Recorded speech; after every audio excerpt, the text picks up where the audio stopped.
What's up guys, this is Brian with SoCo Customs, and today we've got another regular cab build.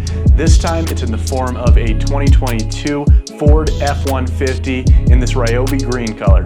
This truck is for sale down at Alpine GMC South on their used lot, so go ahead and grab it while it lasts. But let's dive into everything that we did on this little budget boost build.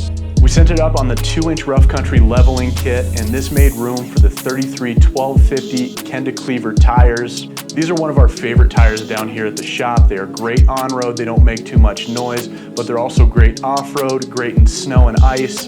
They'll definitely get you where you need to go. We wrapped those around the 20x10 gear raid. These are the black with the machined face. This is a -12 offset, so you can see how that stance kind of lines up. It required just a little bit of trimming to get these to sit right and be able to go to full crank. All right guys, that was quick and easy. This is Brian with SoCo Customs. Give this video a thumbs up, give us a subscribe, give us a follow. And if you like what you see, head on down to Alpine GMC and see if they'll make you a deal on it.